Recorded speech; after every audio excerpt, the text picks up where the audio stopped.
तो दोस्तों आज की वीडियो में मेरे पास आपके लिए WWE के बारे में भर भर के खबरें, तो वीडियो को आखिरी तक देखते रहिए। तो दोस्तों मेरा नाम है शुभम और आप देख रहे हैं रॉयल रेसलर। तो वीडियो की तरफ बढ़ते हैं।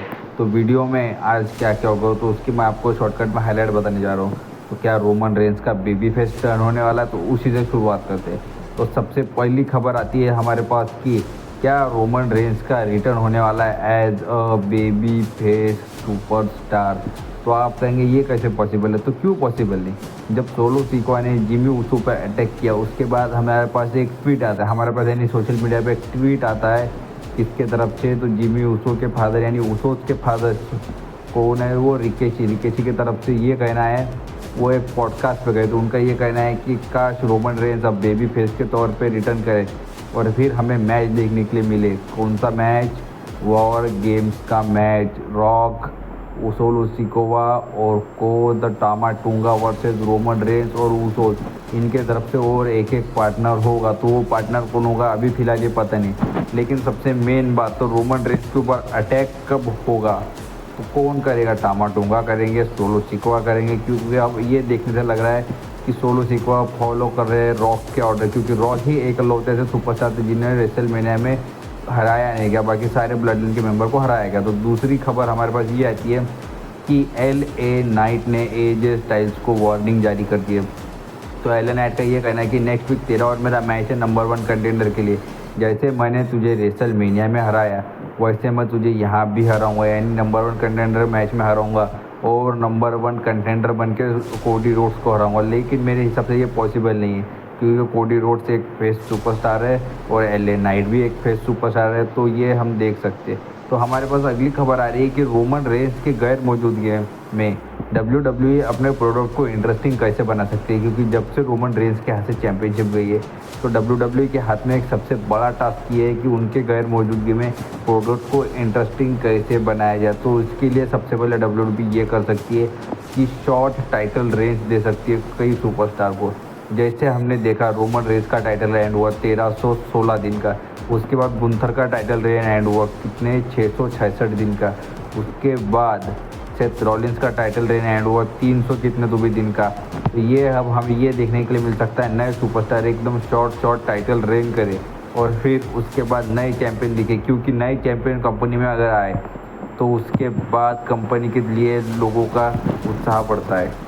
फिर अगली चीज़ WWE ये कर सकती है कि गिमिक मैचेस लड़े, जैसे कि हेल इन अ सेल हो गया, स्टील चेयर मैच हो गया, लैडर मैच हो गया, वॉर गेम मैच हो गया, क्योंकि नो डिस्क्वालिफिकेशन मैच हो गया। ये सारे मैचेस अगर WWE अपने टेलीविज़न पे दिखाए तो उससे भी उनकी ऑडियंस एक जगह रुक सकती है, क्योंकि ऐसे स्टिपुलेशन वाले मैच ऑडियंस देखना काफ़ी ज़्यादा पसंद करती है। और मेन बात यानी क्या द ऊसोस रीयूनियन कर पाएंगे, क्योंकि जिस तरह जिमी ऊसो पे हमला हुआ, ये तो बात तय है कि अब उनका फेस टर्न हो गया है और अब वो अपने भाई जिमी या जे ऊसो के साथ मिलके वापस ब्लड लाइन के ऊपर अटैक करते हुए हमें दिख सकते हैं। लेकिन जे ऊसो इतनी आसानी से जिमी ऊसो को स्वीकारेंगे नहीं, क्योंकि जिमी ऊसो ने उन्हें कई बार टाइटल मैच कॉस्ट करवाया है। इसके वजह से हमें ये देखने के लिए मिल सकता है कि जे ऊसो जिमी ऊसो को मनाए, या फिर जब next time Jimmy Uso blood line के मेंबर यानी सोलो सिकोआ और टामा टूंगा के खिलाफ लड़ने जाए तो जे ऊसो उनकी मदद करते हुए हमें दिखाई दिए जाए। तो इसके बारे में आपके क्या ख्याल है, तो आप ये मुझे ज़रूर बताइएगा।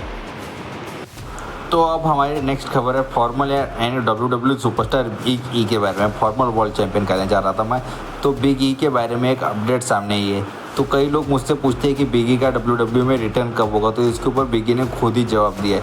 उन्होंने कहा जब मेरे नेक में इंजरी हुई थी, तो आप सबसे पहले बता दूँ इनकी नेक में injury new day versus the brawling ब्रूच के मैच के दौरान होती, जब रिच हॉलैंड ने बिग ई पे ओवरहेड बेलू टू बेलू सुप्लेक्स लगाने की कोशिश की, लेकिन वो सुप्लेक्स में बॉच हो गया और उनकी गर्दन में चोट आ गई। तो बिगी का कहना है कि उनका वर्टिब्रेम जो होता है वो अभी पूरी तरह ठीक नहीं हुआ, हड्डी पूरी तरह जुड़ी नहीं या हील नहीं हुई, तो उन्हें अब दर्द नहीं होता, लेकिन उन्हें मेडिकली क्लियर नहीं किया गया रेसलिंग के लिए। शायद वो कभी WWE रिंग में वापसी ना कर पाए, ऐसा बिगी की तरफ से बयान आया। लेकिन WWE में नेवर से नेवर, क्यों? क्योंकि हमारे सामने उदाहरण है। तो सबसे पहला उदाहरण है एज, उसके बाद है डैनियल ब्राइन और तीसरा उदाहरण है तो पेज, जो अभी तीनों की तीनों AEW के सुपरस्टार है। क्या डेमियन प्रीस्ट को रैंडी ऑर्टन को फेस करना चाहिए? तो रिकोशे के वो इसके बारे में रिकोशी को इसके बारे में पूछा गया, तो वो भी एक हॉल ऑफ फेमर है जो उसूस के फादर है। तो उन्होंने कहा उन्हें रैंडी ऑर्टन को फेस करना चाहिए। क्यों? क्योंकि अभी फ़िलहाल तो उनके अपोनेंट जे उसो है, जैसे कि उन्होंने नंबर 1 कंटेंडर मैच जीता रॉ में, तो उसके बाद उन्हें रैंडी ऑर्टन को फेस करना चाहिए। क्योंकि रैंडी ऑर्टन जिस हिसाब के सुपरस्टार है वो काफ़ी ज़्यादा मदद कर सकते हैं डेमियन प्रीस्ट को अपने टाइटल रेन में डोमिनेटिंग दिखाने के लिए। और जिस तरह का उनका टाइटल रेन चालू हुआ है, यानी money in the bank cash in करके ड्रू मैकेंटायर पे, शायद वो भी जल्दी ख़त्म हो सकता है। क्योंकि जिस तरह के सुपरस्टार ड्रू मैकेंटायर है वो अपना बदला लिए बगैर तो डेमियन प्रीस्ट को इस तरह छोड़ने वाले नहीं है। और हमें कल की मंडे नाइट रॉ पे दिख सकता है कि डेमियन प्रीस्ट का अटैक ड्रू मैकेंटायर या उल्टा भी हो सकता है। तो हमारी नेक्स्ट खबर है कि ब्रॉक लेसनर का रिटर्न कब होगा।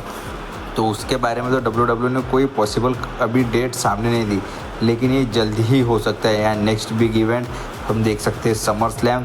तो आप कहेंगे कि समर स्लैम में उनका रिटर्न होने के बाद उनका अपोनेंट कौन होगा? तो बहुत बढ़िया सवाल है।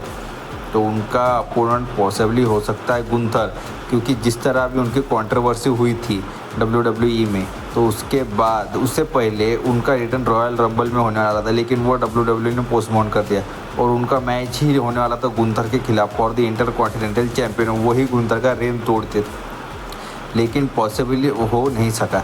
तो अब उनका मैच समर स्लैम में गुंथर के खिलाफ होने वाला है। WWE की यही प्लान है और ट्रिपल एच ने भी यही कहा है कि ब्रॉक लेसनर अपने घर पे आराम कर रहे हैं, जिस तरह की वो काम करते हैं, यानी शिकार करके मटन गिटन खाते एक नंबर, वैसे ही होने वाला है। हमारी नेक्स्ट अपडेट है कि जॉन मॉक्सली या डीन एम्ब्रोज ने अपने नाम पे काफ़ी बड़ा रिकॉर्ड कर लिया। तो आप कहेंगे क्या? तो जॉन मॉक्सली या डीन एम्ब्रोज NJPW के वर्ल्ड हेवीवेट चैंपियन बन चुके हैं और वो ऐसा करने वाले पहले सुपरस्टार है। क्या NJPW हेवीवेट चैंपियन बनने वाले? तो नहीं।